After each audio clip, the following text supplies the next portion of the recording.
चलिए स्टार्ट करते हैं। जहां तक हो गया था पिछले टर्न पे कंसंट्रेशन हम लोग पढ़ रहे थे, तो मैंने आपको मोलैरिटी तक पढ़ा दिया था। ठीक है, तो मोलैरिटी के आगे नेक्स्ट कंसंट्रेशन है मोलैलिटी। नेक्स्ट है हमारा मोलैलिटी। तो देखिए मोलैलिटी क्या होता है समझो।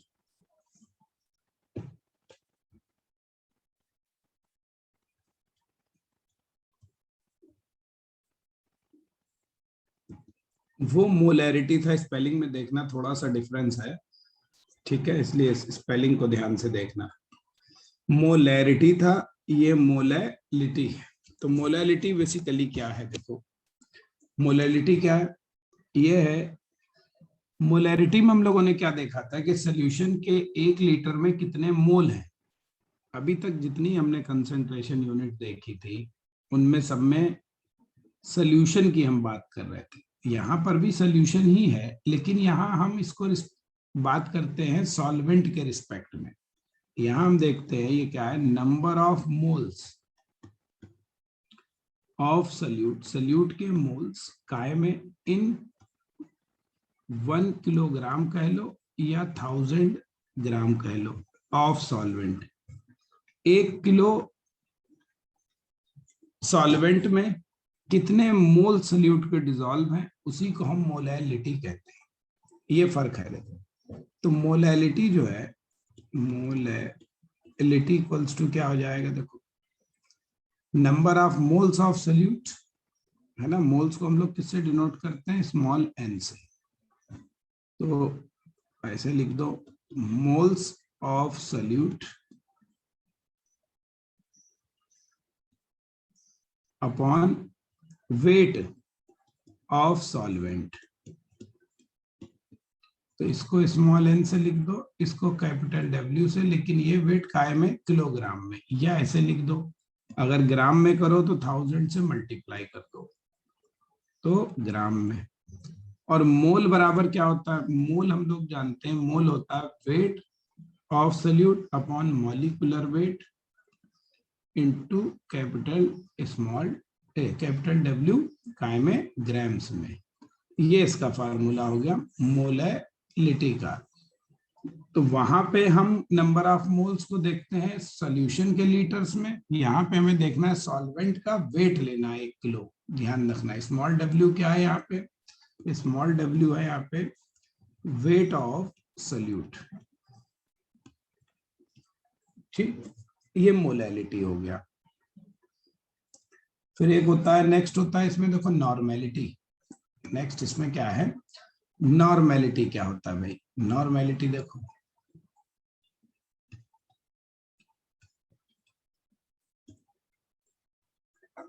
पहले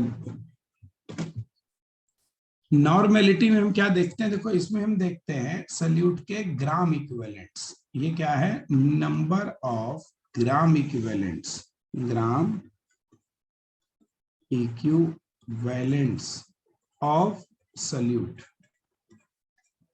number of gram equivalent of solute, ठीक है, इन वही 1 लीटर ऑफ सोल्यूशन, सोल्यूशन के 1 लीटर में। ये यानी नॉर्मेलिटी को कैपिटल एन से डिनोट करते हैं, क्या हुआ, नंबर ऑफ ग्राम इक्विवेलेंट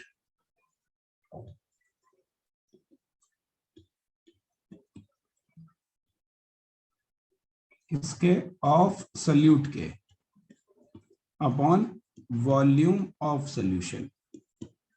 काय में रखना है, इन लीटर्स में रखो या तो। ठीक, अब देखो जो ग्राम इक्विवेलेंट है, नंबर ऑफ ग्राम इक्विवेलेंट,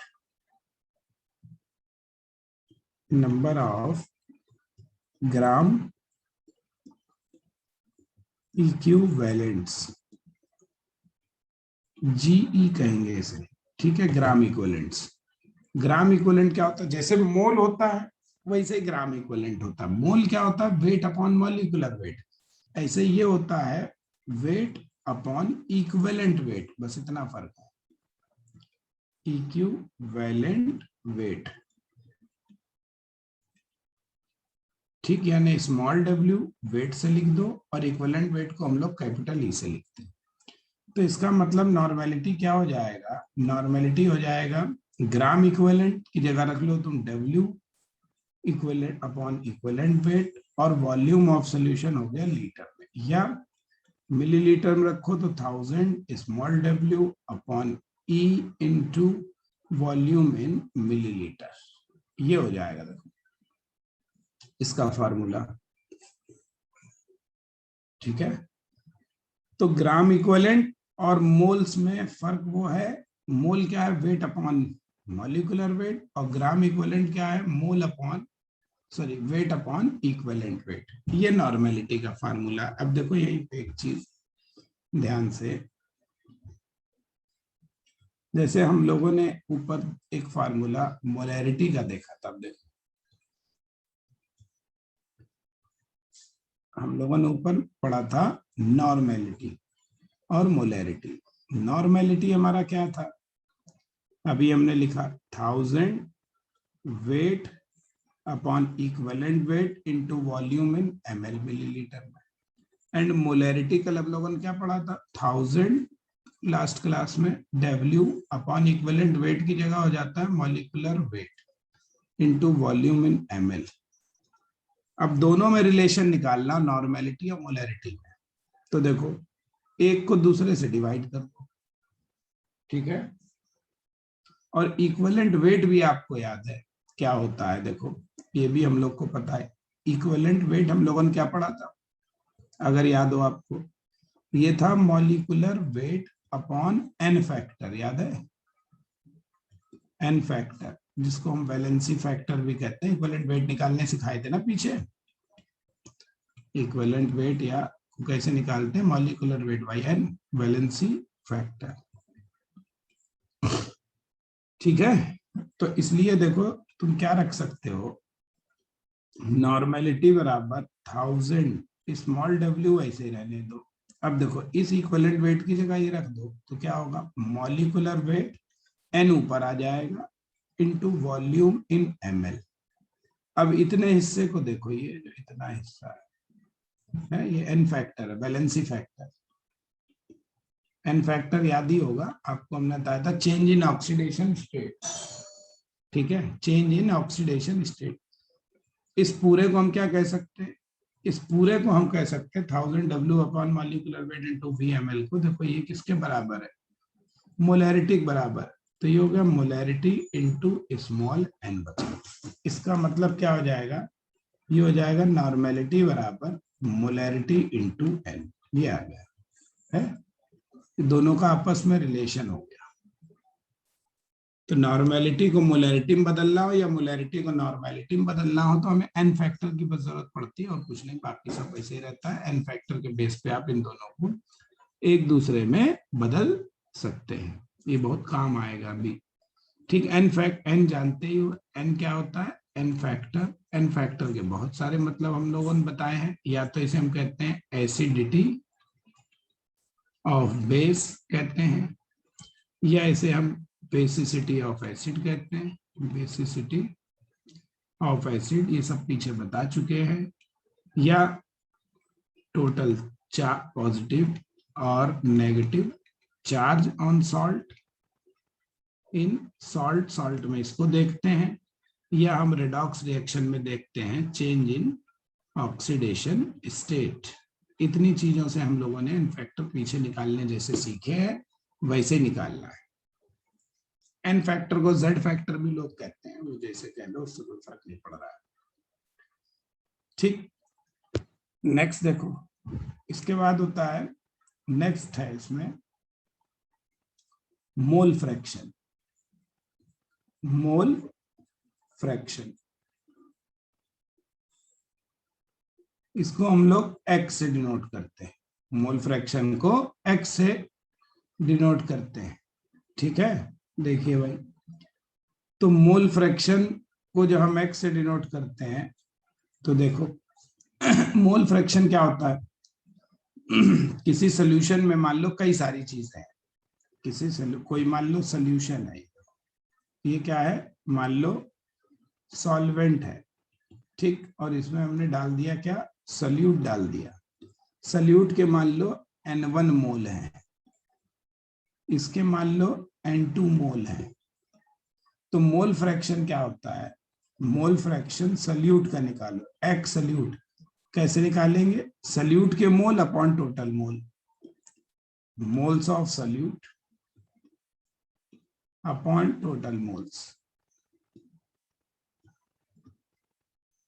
यानी क्या हो गया, N1 अपॉन टोटल मोल क्या होगा भाई, दोनों को जोड़ोगे तभी तो टोटल मोल आए, ये आ गया। ऐसे ही एक्स सॉल्वेंट अगर निकालोगे तो ये हो जाएगा moles of solvent upon total moles, total moles, ये क्या हो गया, यानी N2 upon N1 plus N2। ठीक, देखो यानी इसलिए ऐसे भी लिख सकते हो, अगर दोनों को जोड़ दो, x solute plus x solvent, अगर हम दोनों को जोड़ दें तो देखो हमारा कितना आएगा, 1 आएगा, दोनों ऐड कर लो। तो इसका मतलब अगर एक पता है दूसरा निकालना है तो उसको 1 में से माइनस कर दो, अलग अलग निकालने की जरूरत नहीं रहेगी आपको। ठीक है, देखो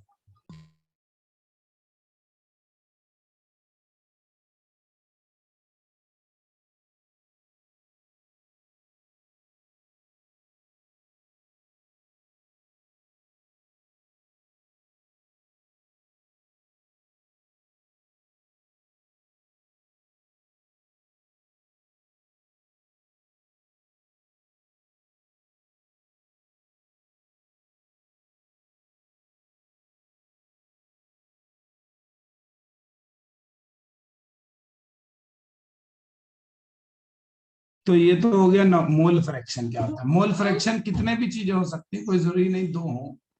मान लो अगर एक से ज्यादा चीजें, for more than, for more than 1, for more than 2 components. देखो जब दो चीजें होती हैं, हमने शुरू में बताया था, तो उसे हम सल्यूट और सॉल्वेंट कहते हैं। अब मान लो दो से ज्यादा चीजें मिली हैं, तो सीधे सीधे एक्स सल्यूट क्या है, सॉरी, तो फिर हम निकालेंगे हर कंपोनेंट का अलग अलग। तब हम सल्यूट को और सॉल्वेंट को वर्ड को यूज नहीं करेंगे। सल्यूट वर्ड, सॉल्वेंट वर्ड आपको तब यूज करना है जब हमारे पास सिर्फ दो ही चीजें हों। लेकिन अगर मान लो मोर देन 2 है, दो से ज्यादा है, तो उनको हम फिर सल्यूट सॉल्वेंट नहीं कहते, फिर उनके लिए जर्नल टर्म है कंपोनेंट। ठीक है, मान लो जैसे ये है, अब इसमें मान लो कई सारी चीजें मिला दी, ये N1 है, ये N2 है, N3 है, यहाँ भी कई सारी चीजें, मान लो N4 है, N5 है, ऐसे है। तो N तो तुम्हारा एक एक करके सबका सल्यूट निकलेगा। तो X पहले वाले का X1 क्या होगा, ये होगा N1, जिसका निकालना है उसके मोल अपॉन टोटल मोल नीचे रख दो, N2, N3, N4, N5 और N1, टोटल तो यही होंगे। उसके नीचे जैसे दूसरे का निकालना हो सल मोल फ्रैक्शन, तो दूसरे का मोल ऊपर रखो और सबके मोल का जोड़ नीचे रख दो, N1, N2, N3, N4, N5, ऐसे सबके निकलेंगे। ऐसे केस में अगर दो से ज्यादा हो, अब ज्यादातर चूंकि सोल्यूशन की हम जब पढ़ाई करते हैं तो दो ही चीजें होती है, इसलिए दो से ज्यादा चीजें जनरली आपको नहीं मिलती हैं। तो खैर कोई बात नहीं, नहीं मिलती ना मिले। अब देखो यहाँ पे एक चीज और, एक होता है फॉर्मेलिटी। फॉर्मेलिटी क्या है, इसको एफ से डिनोट करते हैं। फॉर्मेलिटी वर्ड यूज होता है फॉर आयनिक कंपाउंड के लिए, फॉर आयनिक कंपाउंड के लिए फॉर्मेलिटी वर्ड हम यूज करते हैं। मैंने कहा था मॉलिक्यूलर वेट, ये हमने शुरू में बताया, फार्मूला वेट और मॉलिक्यूलर वेट दो वर्ड बताए। तो जो मोलैरिटी वर्ड है वो ज्यादा सही होता है कोवेलेंट कंपाउंड के लिए।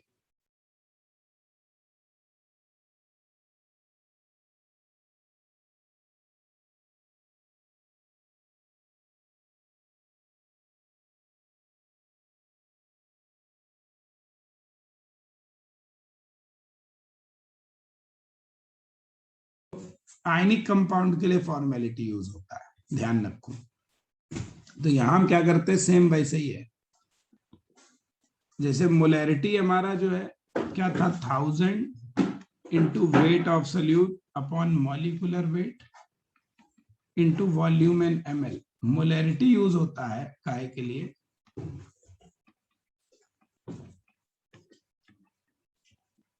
और मॉलिक्यूल्स के लिए यूज होता है, माने कोवेलेंट कंपाउंड के लिए, क्योंकि कोवेलेंट कंपाउंड के ही मॉलिक्यूल होते हैं। बॉन्डिंग में पढ़ाया आपको, कोवेलेंट मॉलिक्यूल्स होते हैं।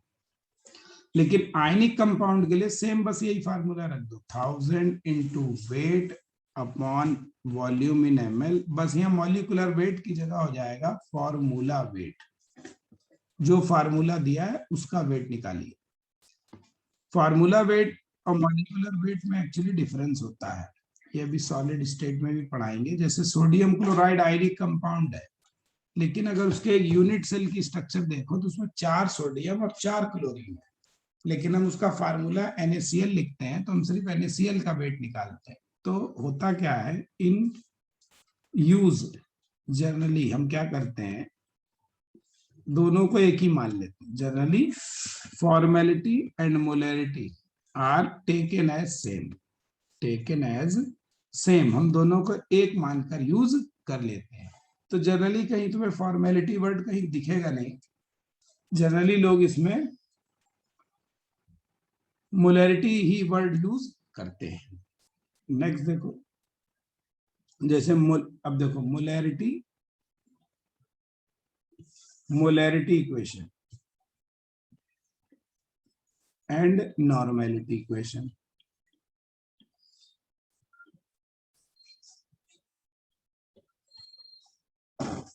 मोलैरिटी और नॉर्मेलिटी की इक्वेशन का क्या मतलब है भाई, देखो इनकी इक्वेशन क्या चीज है। देखो नॉर्मेलिटी इक्वेशन क्या है, N1V1 इक्वल्स टू N2V2, ये होता है नॉर्मेलिटी इक्वेशन। और ये हमेशा सही है, देखो ये हमेशा क्या है, ऑलवेज करेक्ट, ये हमेशा सही है। लेकिन नॉर्मेलिटी का फार्मूला अभी हमने ऊपर पढ़ा था, चूंकि हमने नॉर्मेलिटी इक्वल टू अभी ऊपर क्या पढ़ा है, molarity into valency factor, N factor, यही तो पढ़ा भी ऊपर। तो तुम इसकी जगह ऐसे रख दो, M1 N1 V1 equal to N2 M2 V2।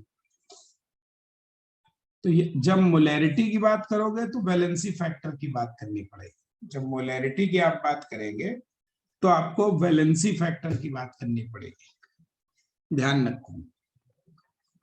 अब ये भी सही है हमेशा, ऑलवेज करेक्ट। लेकिन कहीं कहीं लोग क्या लिख देते हैं, M1V1 इक्वल टू M2V2, ये हमेशा करेक्ट नहीं होती है, नॉट ऑलवेज करेक्ट, ये हमेशा सही नहीं है, इसलिए इसको मत लगाना आप।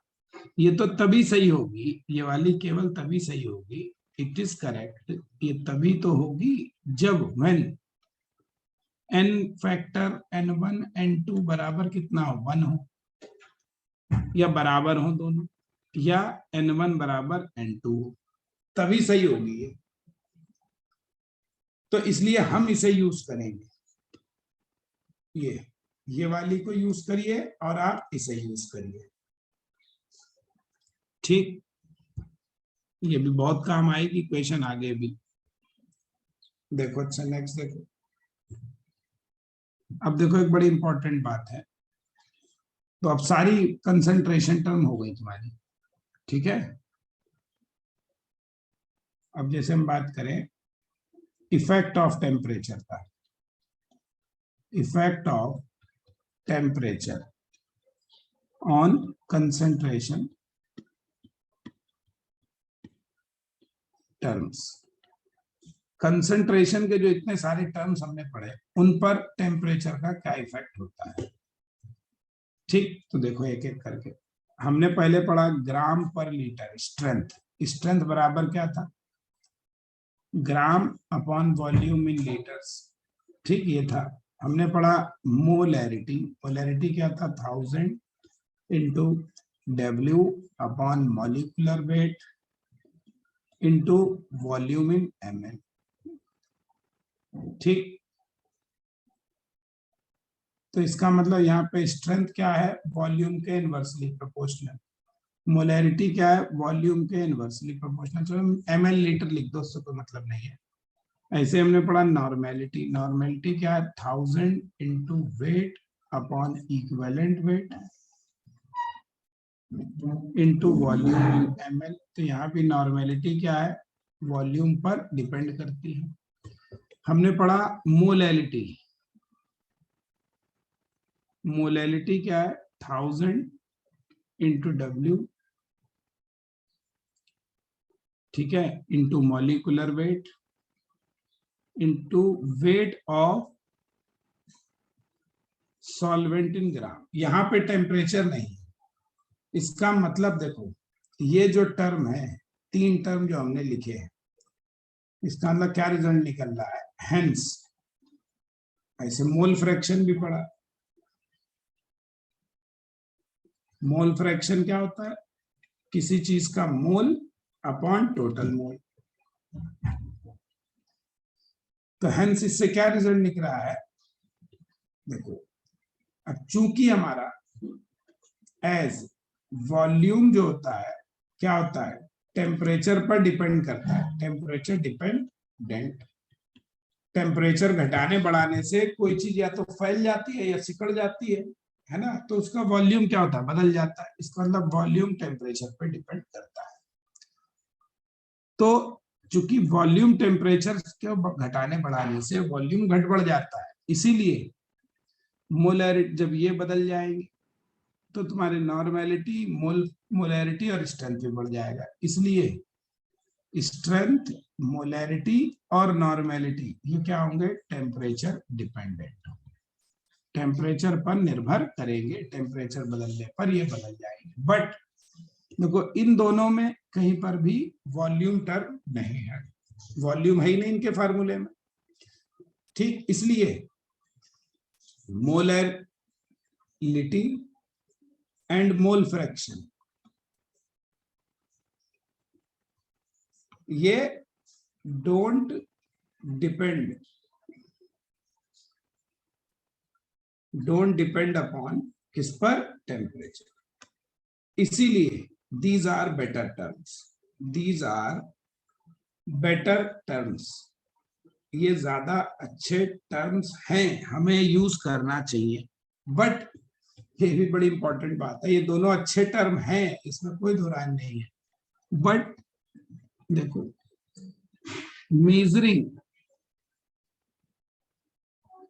Measuring of a liquid in lab, अगर कोई लैब में आपको हम सोल्यूशन दे दें और कहे कि 1 किलो सोल्यूशन तोलो या 1 लीटर सोल्यूशन बनाओ, तो आपके लिए लीटर्स में काम करना आसान है, वॉल्यूम में मेजर करना हमारे लिए आसान होता है। किलो में, ग्राम में किसी चीज को तोलना, लिक्विड को तोलना मुश्किल। भाई ऐसे थोड़े ना हम दुकान जाके कहते हैं कि 1 किलो हमें दूध दे दो, हम तो 1 लीटर दूध दे दो, क्यों, मेजरिंग इजी। तो measuring of a liquid, measuring of a liquid in lab in terms of, किसके टर्म में, in terms of volume is easier है, किसके कंपैरिजन में, then in terms of weight के तुलना में। इसीलिए भले देखो अभी हमने क्या रिजल्ट निकाला कि ये बेटर टर्म है, कौन से, मोलैरिटी और मोल फ्रैक्शन बेटर टर्म है, फिर भी अच्छे टर्म यही है, लेकिन फिर भी हमारा लैब में मोलैरिटी और नॉर्मेलिटी ज्यादा यूज होता है। हेंस इस वजह से ही molarity is most common unit, most common concentration term, सबसे ज्यादा इसी का यूज किया जाता है। क्यों, इसमें सोल्यूशन बनाना इजी होता है। ठीक है, इतनी बात मेरे ख्याल में समझ गए होगे कैसे है। चलो अब ये तुम्हारे जितने भी टर्म थे कि टर्म तुम्हारे खत्म हो गए, कितने कितने टर्म थे। ठीक, तो अब हम आगे न्यूमेरिकल पे आ जाते हैं, बस टर्म खत्म। अब सारी कंसंट्रेशन यूनिट्स हमारी यहाँ पे खत्म होती है। चलो अब हम न्यूमेरिकल की बात करते हैं। 76 तक हो गए थे, तो 77 से स्टार्ट करते हैं। ठीक, तो कुछ तो हमने उस दिन बता ही दिया था आपको। ठीक है, HNO3 वाला भी बता दिया था। देखो आगे चलते हैं।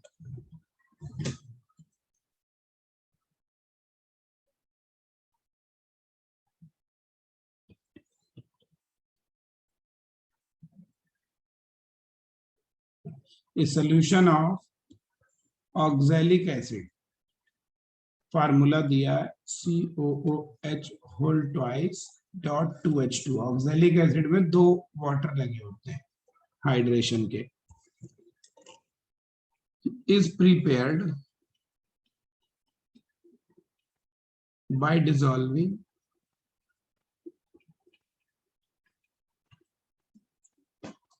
0.63 gram of oxalic acid in 250 ml of solution। आपसे कह रहे हैं फाइंड मोलैरिटी निकालो एंड नॉर्मेलिटी निकालो, दोनों निकालो।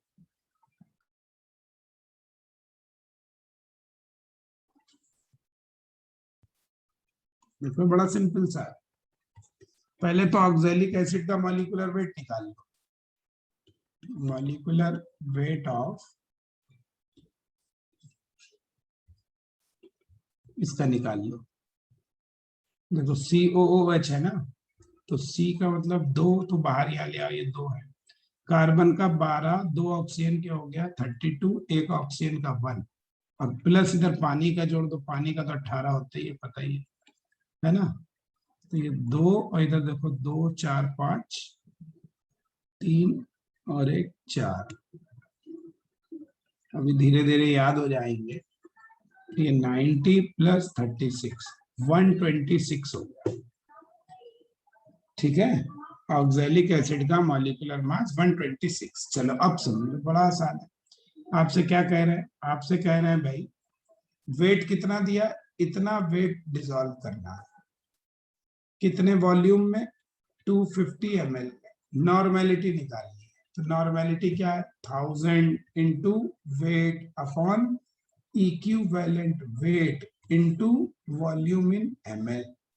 मोलैरिटी क्या है, 1000 into weight upon molecular weight into volume इन ml। अब यहाँ पे बस ये बात देखो ध्यान से, ऑक्सैलिक एसिड में 2 H होता है, तो ऑक्सैलिक एसिड 2 H आयन देता है।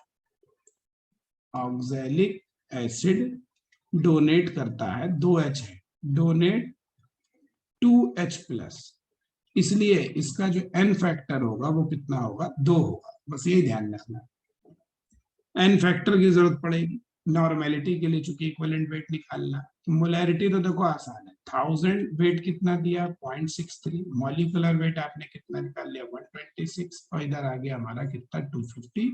सॉल्व कर लो, सीधे सीधे आंसर आ जाए, इसमें तो कोई दिक्कत नहीं भाई। ये हटाओ, 2 0 यहाँ उड़ा, 1 0 ये उड़ा दो, 30 ये 2 हो गया, तो 1/50 आ गया आंसर। ठीक, नॉर्मेलिटी के लिए हमें पहले क्या निकालना पड़ेगा, इक्विवेलेंट वेट। तो इक्विवेलेंट वेट क्या हो गया, या नहीं तो आप सीधे भी निकाल सकते हो, आप सीधे निकाल लो। एक हमने भी फार्मूला पढ़ा, मोलैरिटी इंटू एन। तो नॉर्मेलिटी का मोलैरिटी आपकी आ गई 150, और नॉर्म एन क्या है, एन फैक्टर कितना है 2, लो 1/25, सीधे आंसर ऐसा निकाल लो, एक ही बात।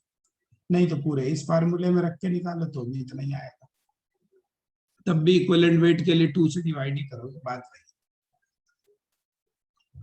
ठीक है, नेक्स्ट देखो, कह रहे 2.82 ग्राम ऑफ ग्लूकोज, जिसका मॉलिक्यूलर मास जो है आपको गिवन है 180। ये क्या किया गया है, are dissolve in 30 gram of water. अब आपसे कह रहे हैं कैलकुलेट, ये सब आसान वाले बता रहे हैं इसमें question, molality and mole fractions. कह रहे हैं मोलैलिटी निकालो और मोल फ्रैक्शन निकालो। तो देखो जरा क्या हो रहा है। सल्यूट का वेट दिया है, ग्लूकोज का वेट है 2.82, मॉलिक्यूलर वेट भी दिया है 180। पहले तो मोलैलिटी निकालना है, मोलैलिटी। और पानी दिया हुआ कितना, इतने ग्राम। तो वेट ऑफ सॉल्वेंट, ये क्या दिया है, वेट ऑफ सॉल्वेंट दिया कितना है 30 ग्राम। अब फार्मूला हमारा क्या था, 1000 into weight of solute upon molecular weight into weight of solvent in gram. चलो बस सीधे सीधे है, सब कुछ दिया। वेट कितना दिया है आपको 2.82, मॉलिक्यूलर वेट आपको 180 दिया हुआ, वेट ये कितना दिया 30 ग्राम। सीधे सीधे जितना आ जाए सॉल्व कर लिया।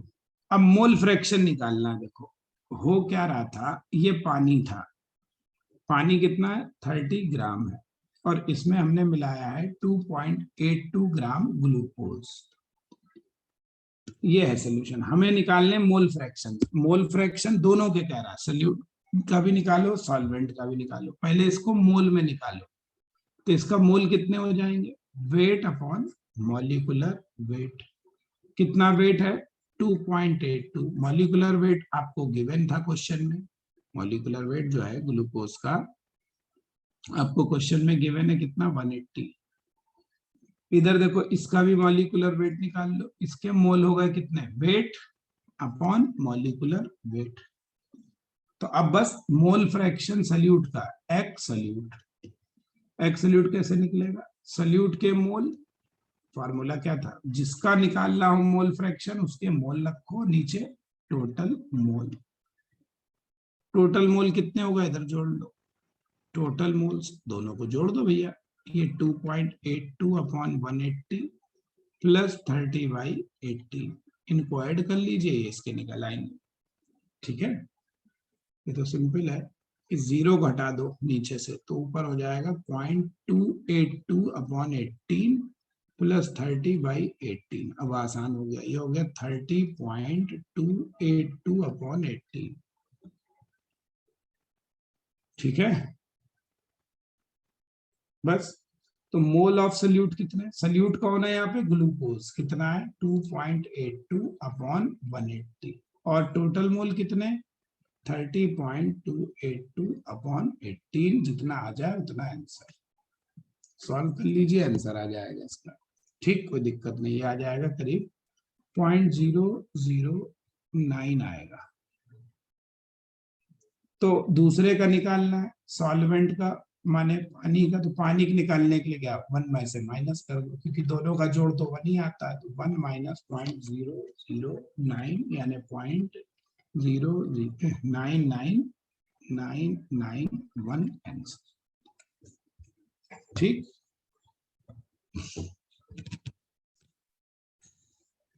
नेक्स्ट देखो,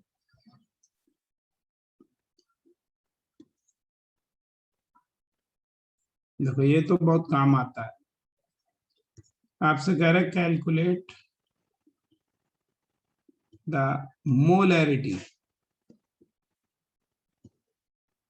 ऑफ वाटर। पानी की मोलैरिटी निकालो जिसकी डेंसिटी, पानी की डेंसिटी दी है नहीं भी दी होती कोई बात नहीं, पानी की डेंसिटी तो याद ही कर लो हमेशा के लिए, 1 ग्राम पर ml होती है। ठीक, तो देखो सीधे सीधे और कुछ नहीं दे रखा है, हो सकता है इसमें कुछ देता ही ना, क्यों, पानी की डेंसिटी तो अंडरस्टूड है, देने की जरूरत नहीं है। तो डेंसिटी आपको दी है 1 ग्राम पर ml। ठीक, तो पहले आप पानी का मास निकाल लो, हमें क्या निकालनी, मोलैरिटी निकालनी। मोलैरिटी क्या है 1000 into weight upon molecular weight into volume इन ml। और ये हिस्से को देखो, ये क्या है, यही तो डेंसिटी है, 1000 upon molecular weight into density पानी की। तुम डायरेक्ट रख सकते हो, तो बस सीधे सीधे क्या 1000 इंटू 1 अपॉन मॉलिक्यूलर वेट 18, ये आ जाएगा 55.55। इसका मतलब पानी के 1 लीटर में इतने मोल होते हैं पानी के। ये याद रखो, ये अभी आगे जब केमिकल आयनिक इक्विलिब्रियम पढ़ाएंगे ये वाला क्वेश्चन बहुत काम आएगा आगे। A solution of 25% वाटर, ये हमने वैसे शॉर्टकट कर दिया, ये न्यूमेरिकल शॉर्टकट कर दिया, मतलब ऐसे कर दो, कोई गलत नहीं है, आपका यहाँ पे आंसर आ जाएगा, लेकिन गलती है इस क्वेश्चन में, है ना, इस क्वेश्चन में अभी भी गलती है। देखने में सब सही आ रहा है, सब कुछ सही लग रहा है, लेकिन एक गलती है, इसमें बहुत बड़ी ब्लंडर है, लेकिन वो पानी के लिए सही आ जाएगा। एक्चुअली ऐसे होना चाहिए था। ये फर्स्ट मेथड कर दो इसे, चलो मैं दोनों ही बता देता हूँ आपको। सेकंड मेथड देखो, सेकंड मेथड क्या है, डेंसिटी दी हुई है, डेंसिटी का मतलब 1 ग्राम पर ml का मतलब है, इसका मतलब है कि 1 ग्राम वाटर इन 1 ml में, इसलिए 1000 ग्राम वाटर होगा कितने में, 1000 ml में। ये होना चाहिए था हमारा। एक्चुअली ये जो वॉल्यूम है, ये जो वॉल्यूम है वो पानी का वॉल्यूम थोड़ी ना है इस फार्मूले में, ये वॉल्यूम किसका है, ये तो सोल्यूशन का वॉल्यूम है, तो हमें सोल्यूशन का रखना चाहिए था, तो इसलिए हमें मोलैरिटी ऐसे रखनी चाहिए थी 1000 weight upon molecular weight into volume of solution. पानी की डेंसिटी का मतलब होता है पानी का इतना इतने में प्रेजेंट है, तो हमें ऐसे रखते 1000 वेट को रखते हम कितना कि 1000 घुला हुआ है, नीचे मॉलिक्यूलर वेट कितने पानी में 1000 ml, तब भी आता वही, तो इसलिए हमने उसको वैसे ना करके सीधे ही कर दिया, उससे करके फर्क नहीं पड़ जा रहा। चलो देखो, ए सोल्यूशन इज 25%, तो उसमें पानी है,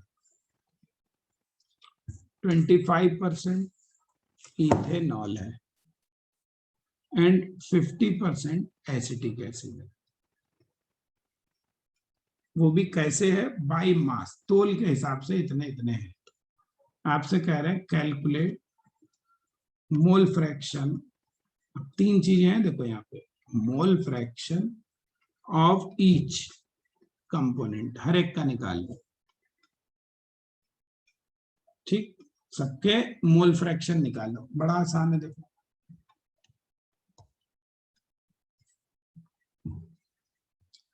भाई पानी कितना है, इसका मतलब देखो टोटल मास कितना हुआ, टोटल मास तो 100 ही होगा, जब परसेंट में बात कर रहे हैं 100 ग्राम, इस 100 ग्राम में 25% पानी का मतलब 25 ग्राम पानी हो गया, 25 ग्राम इसमें तुम्हारा हो गया इथेनॉल, और 50 ग्राम इसमें हो गया क्या,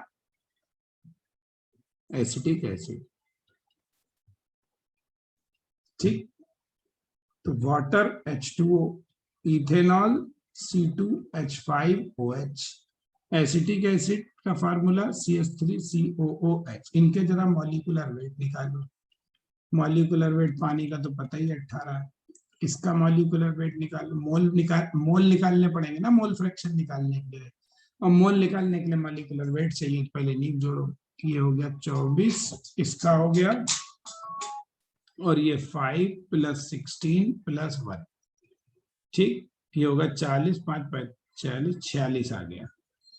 इसका निकाल लो, कार्बन का 12, 3 हाइड्रोजन, फिर 12, और ये 32 ऑक्सीजन और हाइड्रोजन का 1, तो यहाँ मॉलिक्यूलर वेट कितना आ जाएगा, इसको ऐड कर लो, ठीक है, ये सबको ऐड करो, 2 3 5 2 7 3 10 60 आ जाएगा 60। अब सबके मोल निकाल लो, इसके मोल्स होगा पानी के कितने, वेट अपॉन मॉलिक्यूलर वेट, ठीक है, वेट अपॉन मॉलिक्यूलर वेट, इसको डिवाइड कर दो 1.38 आ जाएगा, इसका मोल्स निकाल लो, इसका वेट अपॉन मॉलिक्यूलर वेट ये आ जाएगा 0.54, इसके मोल निकाल लो, मोल्स हो गया वेट इसका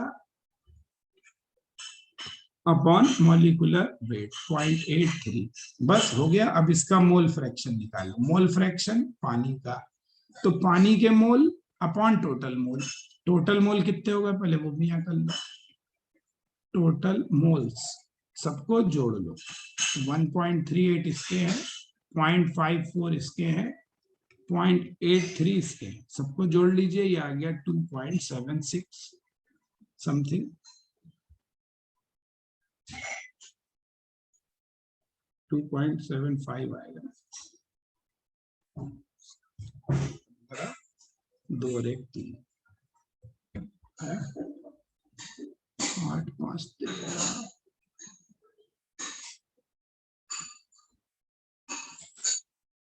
और ये 1.75 आएगा ना,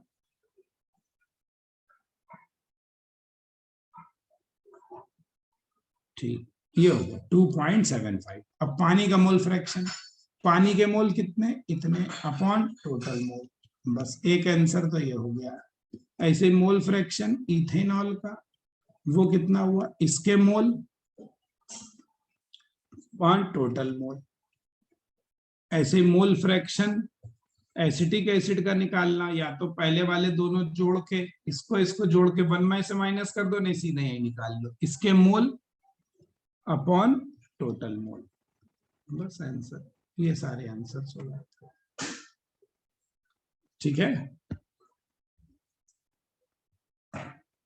नेक्स्ट देखो,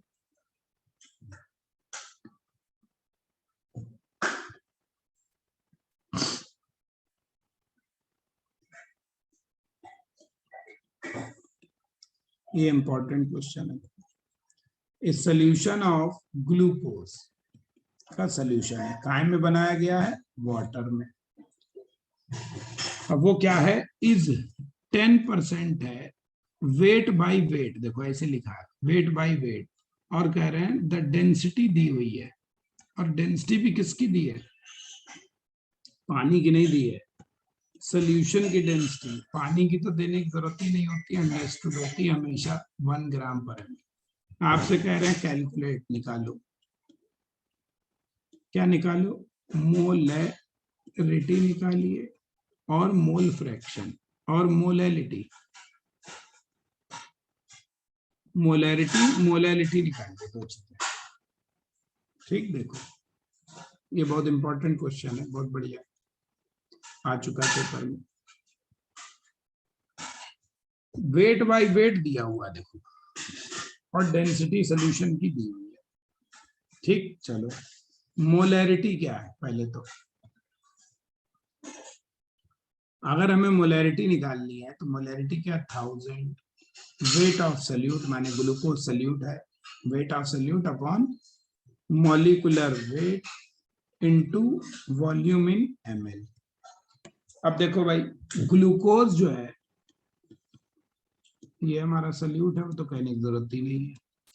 अब ग्लूकोज में मॉलिक्यूलर वेट निकाल लो, इसका ग्लूकोज का मॉलिक्यूलर वेट अभी ऊपर निकाला था 180 है ना, तो उसको क्या निकाले, दोबारा सीधे लिख दो, वेट इसका दिया हुआ है, अब इसका वेट हमें निकालना है, देखो यही समझना है, 10% सोल्यूशन है, weight by weight, 10% solution weight by weight, weight by weight का मतलब है 10 ग्राम प्रेजेंट है 100 ग्राम सोल्यूशन, इसी को बस समझो, 10%, ये हम सब शुरू में समझा चुके हैं, मास परसेंट है, वेट बाय वेट का मतलब क्या बताया था हमने शुरू में, मास परसेंट, मींस इसका क्या मतलब है, इसका मतलब है 10 ग्राम ग्लूकोज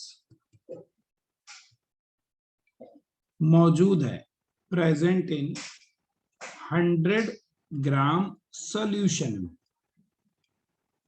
ठीक, अच्छा इसमें मोल फ्रैक्शन भी निकालना, मोल fraction of glucose and water के वो भी निकालना, तो देखो, तो इसका मतलब अब तो हो गया, देखो 1000 इंटू सल्यूट का वेट कितना है 10 ग्राम, है ना। सल्यूट का वेट हमारा कितना दिया है 10 ग्राम दिया हुआ है। अब तो कोई दिक्कत है नहीं। देखो 10 ग्राम सल्यूट है 1000 ग्राम सोल्यूशन, 100 ग्राम सोल्यूशन में, इसलिए सॉल्वेंट का मास कितना हुआ बोलो, मास ऑफ सॉल्वेंट। सोल्यूशन में क्या है, सल्यूट है और सॉल्वेंट है। सॉल्वेंट सोल्यूशन कितना है 100 ग्राम, उसमें 10 ग्राम सल्यूट है, तो इसका मतलब 100 में 10 घटा दो, उतना ही तो भाई सॉल्वेंट होगा, तो 90 ग्राम सॉल्वेंट होगा। आई बात समझ में नहीं आई। अब यहाँ पे सल्यूट के मोल रख दो, अपॉन वॉल्यूम इन ml रख दो, कुछ करने की जरूरत नहीं है। वी किसका रखना है, सोल्यूशन का वॉल्यूम रखना है, बस यही टेंशन। हमको एक्चुअली वॉल्यूम नहीं दिया सोल्यूशन का कहीं पर भी। देखो सोल्यूशन का कहीं वॉल्यूम दिया नहीं दिया है, यही एक कमी है बेटा। तो आपको सोल्यूशन का वॉल्यूम निकालना पड़ेगा, ये हमको नहीं पता। मॉलिक्यूलर वेट तो हम सल्यूट का रख लेंगे, कितना रख लेंगे, मॉलिक्यूलर वेट दिया है 180, लेकिन वॉल्यूम ऑफ सोल्यूशन नहीं given. Volume of solution is not given, तो इसी को हम निकालेंगे, इसको हम डिटरमिन करेंगे किससे, बाई डेंसिटी दी हुई है ना, डेंसिटी ऑफ सोल्यूशन, इससे निकाल लेंगे। देखो डेंसिटी हमें कितनी दी है 1.2, देखो डेंसिटी ऑफ सोल्यूशन देखना ध्यान से, density of solution by density क्या होता है, mass upon volume, mass upon volume.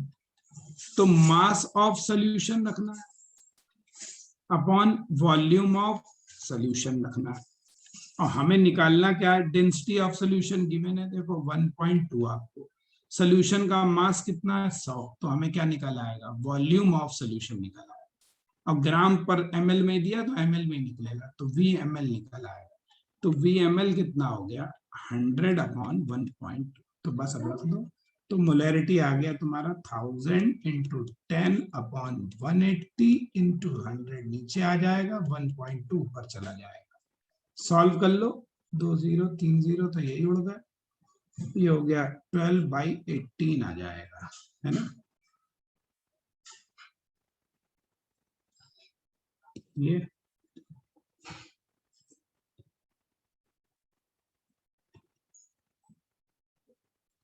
तो मोलैरिटी तुम्हारी 0.66 आंसर आ जाएगा। समझ गए ये वाला, नहीं समझे, ये तो ही मोलैलिटी। अब हम निकालेंगे मोलैलिटी, मोलैलिटी, मोलैलिटी का फार्मूला क्या है, 1000 into weight of solute upon उसका molecular weight of solute into weight हम रखते हैं किसका, यहाँ ये होता है वेट ऑफ सॉल्वेंट, यहाँ सोल्यूशन नहीं होता मोलैलिटी, सब कुछ अब हमें पता है। देखो 1000 सल्यूट का वेट कितना घोला 10 ग्राम, ऊपर यही तो लिखा, देखो ये देखो हमने कहा 10% बाई वेट, माने 10 घुला है कितने में 100 में, तो 10 वेट हो गया, मॉलिक्यूलर वेट 180, और सॉल्वेंट का वेट कितना निकाला था 90। बस सॉल्व कर लो, जितना आ जाए उतना आंसर इसका, है ना। और मोल फ्रैक्शन निकालो, अब मोल फ्रैक्शन ऑफ सोल्यूट, सोल्यूट कौन, ग्लूकोज, यानी ग्लूकोज के मोल निकालो पहले हमें, है ना। तो इसलिए पहले अब हम इधर निकालेंगे, देखो मोल ऑफ ग्लूकोज क्या हो गया, ग्लूकोज का वेट अपॉन उसका molecular wait, mole of water solvent का, पानी का वेट, पानी का वेट कितना है, सॉल्वेंट का वेट कितना दिखा है, यही लिखा है 90, और उसका मॉलिक्यूलर वेट कितना 18। ठीक, टोटल मोल निकाल ही लोगे, दोनों को ऐड कर दो, टोटल मोल हो गया तो ना कितना 10/180 प्लस 90/18, 0 0 हटा दो तो 91/18 आ जाएगा बस। तो mole fraction of solute, solute के मोल कितने निकाले 10/180 divided by total mole 91/18, solve हो जाएगा। ऐसे मोल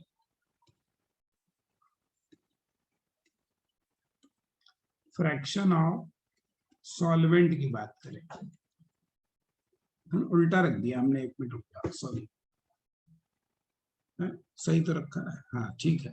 तो सॉल्वेंट के मोल कितने, इतने हैं 90/18 अपॉन टोटल मोल कितने 91/18, सॉल्व कर लो इतना आंसर।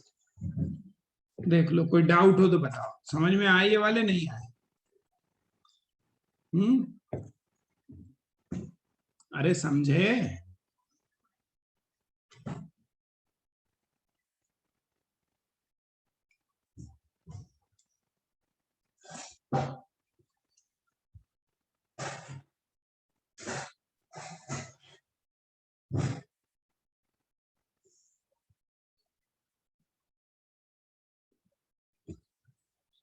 बताओ भाई, दिलीप समझ में आया तुम्हारे? मृत्युंजय मंडल आपके समझ में आया? ऋचा तुम्हारे समझ में आया? रुक्मणी तुम्हारे समझ में आया? Yes sir.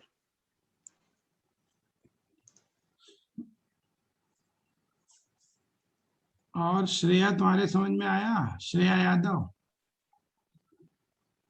स्नेह लता तुम्हारे समझ में आया? Yes sir. और ये सोनी तुम्हारे समझ में आया?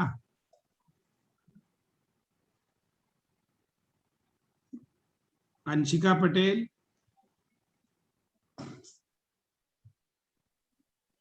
ठीक। देखो, ये भी बहुत इंपॉर्टेंट क्वेश्चन है जो हम बता रहे हैं। देखो क्या कह रहे हैं, a sugar syrup of weight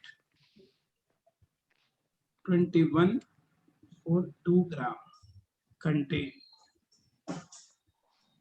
34.2 gram of sugar. Sugar कौन है? C12H22O11। आपसे कह रहे कैलकुलेट, क्या निकालना है? एक तो मोलैलिटी निकालनी, मोलैलिटी निकालो कितनी है, और मोल फ्रैक्शन शुगर का निकालना है, मोल फ्रैक्शन ऑफ शुगर। बहुत आसान है, आराम से कर लेना, कर लोगे, कोई ऐसा दिक्कत नहीं है। आंसर हम लिखे दे रहे हैं, खुद करना। मोलैलिटी आएगी 0.56 और तुम्हारा मोल फ्रैक्शन आएगा 0.0099।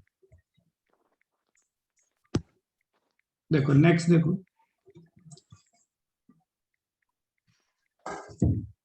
क्या कह रहे हैं, समझो।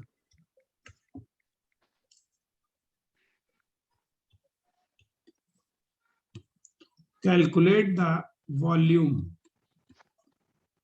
of 0.015 m HCl solution, HCl solution required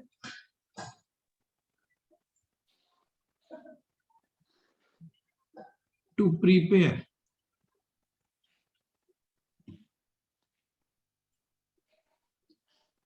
250 ml of 5.25 into 10 to power minus 3 m HCl solution।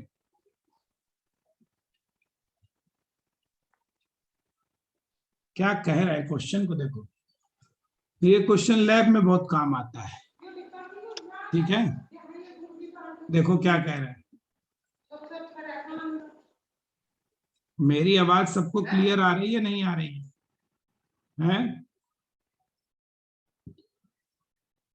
अरे मेरी आवाज क्लियर आ रही है? Yes sir. देखो क्या कह रहे हैं, calculate the volume of 0.015 molar. कह रहे एक HCl का सोल्यूशन है, हमारे पास, ठीक है, Cl का सोल्यूशन जो कि 0.015 मोलैरिटी का है। आपसे पूछ रहा है इसका कितना वॉल्यूम हम कर दें जिससे ये सोल्यूशन बन जाए कितना, 250 ml बन जाए ऑफ इतनी मोलैरिटी का। ये पहले हमारे पास सोल्यूशन है ये, और इसको हमें इसमें बदलना है। एक सोल्यूशन का 250 ml दिया है Cl का, ये 250 ml है। इसमें क्या कर दे कि हमारा ये सोल्यूशन इतनी मोलैलिटी का बने, तो कितना वॉल्यूम हो जाएगा यहाँ पे ये बताना है। इस मोलैलिटी को इस मोलैलिटी में बदलना है। इतना है ऑलरेडी, तो कितना बन जाएगा। देखो, मोलैलिटी चेंज करना है, नॉर्मेलिटी चेंज करना है, तो कुछ नहीं करना है आपको, पानी घटाना बढ़ाना होता है। जनरली घटाना मुश्किल काम होता है, बढ़ाना ही होता है। और लैब में वैसे में जरूरत ज्यादातर बढ़ाने की ही पड़ती है। उसकी वजह यह है कि कमर्शियली जब हम लैब में HCl, NaOH, H2SO4 इन सब चीजों को खरीदते हैं, तो ये सब बहुत ही कॉन्सेंट्रेटेड फॉर्म में मिलते हैं बाजार में। तो इसलिए जो लैब में, जैसे आप कभी कहोगे आपकी लैब में रखे होते हैं सोल्यूशन, जो वो सोल्यूशंस को हम लोग जनरली फिर क्या करते हैं, उसको पानी मिला के पतला करते हैं। तो वही क्वेश्चन यहाँ है कि एक ये सोल्यूशन है HCl का, इतनी मोलैरिटी, इतनी वॉल्यूम का, उसको हमें इस मोलैरिटी में बदलना है। तो बताओ कितना पानी और मिला दे कि ये ऐसा हो जाए। ठीक है, कितना वॉल्यूम हमें रखना पड़ेगा, ये पूछना कितना वॉल्यूम रखना पड़ेगा, ये नहीं कहना कितना वॉल्यूम मिलाना पड़ेगा। तो देखो सिंपल वही क्वेश्चन लगाओ। जब ऐसे क्वेश्चन हो तो हमेशा इस टाइप का M1 N1 M1 M2 और N2 M2 V2। अब देखो HCl ही है ना, HCl के लिए तो N1 ही होगा, तो N1 रखो चाहे N2 रखो 1 ही होगा। इसलिए हम सीधे सीधे क्या रख सकते हैं, M1 V1 बराबर M2 V2 इनिशियल और फाइनल। अब देखो हमें कितनी मोलैलिटी, 0.015 का कितना वॉल्यूम होना चाहिए कि मोलैलिटी इतनी हो जाए, 5 पॉइंट, इसको देखो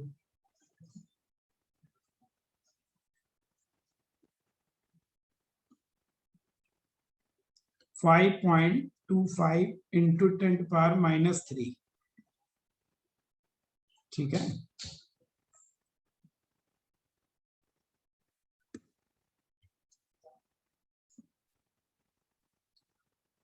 वॉल्यूम कितना है, 250 है। बस सॉल्व कर लो तो V1 बराबर कितना आ गया, 5.25 इंटू 10⁻³ इंटू 250। बस जितना आ जाए इतना आंसर, ये आ जाएगा 87.5 ml। अब यहीं पे एक चीज समझो, यहाँ तो कह रहे हैं ये कभी कभी करके इतना अगर पानी रख दोगे तो उसकी मोलैरिटी इतनी हो जाएगी। कभी कभी उल्टा करते हैं, कभी कभी क्या कहते हैं कि कितना पानी और मिलाएं कि ऐसा हो जाए, कितना वॉल्यूम मिला दें। तो क्या होता है कि जितना पानी पहले से तो कुछ था ही ना, 250, उसको घटा देना, उतना और मिला, क्योंकि उतना तो पहले ही रहता है। अगर ऐसा पहले दिया हो तो देखो क्या कह रहे हैं। नेक्स्ट क्वेश्चन देखो,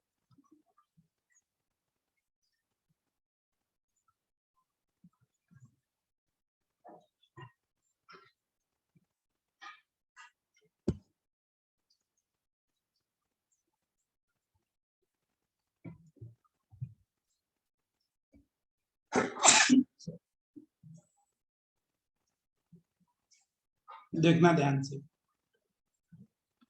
250 ml of 1.5 m sulphuric acid solution, sulphuric acid is dilute कर दिया गया, ऐसे diluted by adding 5 liter of water. What is the molarity of new H2SO4? कह रहे हैं देखो क्वेश्चन को समझो। कह रहे हैं H2SO4 हमारे पास था, कितना था? 250 मिलीलीटर था, 1.5 मोलैरिटी का था। ये कह रहे हैं इसमें ऊपर से पानी डाल दिया, कितना डाल दिया? 5 लीटर। तो मोलैरिटी बदल जाएगी, मोलैरिटी तो पानी पे डिपेंड करती है। तो अब आपसे पूछ रहे हैं, बताओ जो नया सोल्यूशन हो गया अभी पानी मिलाने के बाद, तो मोलैरिटी निकालनी है आफ्टर डाइल्यूशन, पानी मिलाने के बाद, डाइल्यूशन पानी मिलाने के बाद, ये पूछ रहा है। तो फिर वही, अब देखो H2SO जब सेम ही लिक्विड रहता है, जब कंपाउंड हमारा सेम हो दोनों तरफ, तो हमारा मोलैरिटी सेम ही रहेगा। तो हमारा वैलेंस, सॉरी मोलैरिटी नहीं, उल्टा बोल रहे, जो हमारा कंपाउंड सेम है तो वैलेंसी फैक्टर तो दोनों तरफ ही सेम रहेगा ना, दोनों तरफ हम H2SO4 ही रखें। तो इसका मतलब जब भी कंपाउंड हमारा सेम, फॉर सेम कंपाउंड, अगर हमारा कंपाउंड सेम है तो तुम सीधे M1V1 बराबर M2V2 आप यूज कर सकते हैं डायरेक्टली, क्योंकि N1 N2 बराबर ही होंगे, यहाँ पे N1 बराबर N2 होगा ही होगा, तो सीधे यूज कर लो। N क्या करोगे लिख के, वो तो दो दो लिखोगे कट ही जाएगा। तो पहले कितना था? 250 ml था वॉल्यूम, मोलैरिटी कितनी थी? 1.5। अब मोलैरिटी कितनी हो गई निकालना है 3 लीटर में। देखो ये लीटर में है, ये मिलीलीटर में, तो सर इस लीटर को कायम बदल लो मिलीलीटर। 5 लीटर मतलब 5000 ml, तो यहाँ 5000 ml लिख दो, बस सॉल्व कर लो, फिर बचेगी। तो इसमें मोलैरिटी क्या हो गई? मोलैरिटी क्या हो गई? 1.5 250 अपॉन 5000, जितना आ जाए इतना कितने ml आ जाएगा, ठीक है?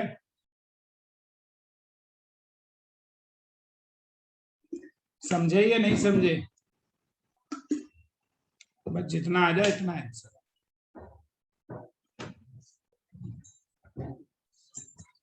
तो ये देखो तुम्हारे ऐसे हुए क्वेश्चन। अब हमने तुम्हें एक टाइप से हर वैरायटी का क्वेश्चन बता दिया है कैसे होते हैं मोल फ्रैक्शन में, लेकिन कल अभी इस चैप्टर को कल एक बार और पढ़ेंगे। कल इस चैप्टर का लास्ट डे रहेगा।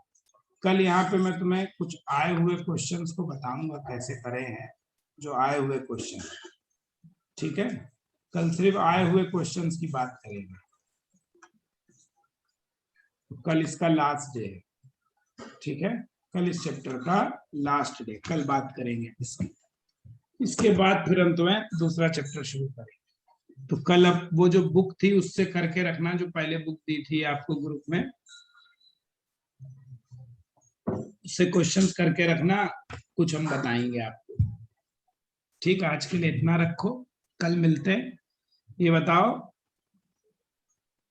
8 बजे कोई दिक्कत है? कल 8 बजे पढ़ा दें? 8 साढ़े 8 बजे, कल तो छुट्टी है सब जगह। कल 8 या 8:30 बजे पढ़ाएंगे, हम मैसेज कर देंगे ग्रुप में, 8 बजे पढ़ाएंगे या 8:30, या तो 8 बजे पढ़ाएंगे या 8:30, 9, जो भी होगा हम कल कर देंगे। कल भी छुट्टी है चूंकि, तो 9 बजे भी पढ़ा सकते हैं, ऐसी कोई बात नहीं है। कोई दिक्कत हो ही बता दो। नहीं सर, कोई दिक्कत नहीं है। कल छुट्टी है ना एक्चुअली, इसलिए कल 8 8:30 9 बजे पढ़ाएंगे, हम मैसेज करेंगे ग्रुप में। ठीक, चलो आज के लिए बहुत है इतना।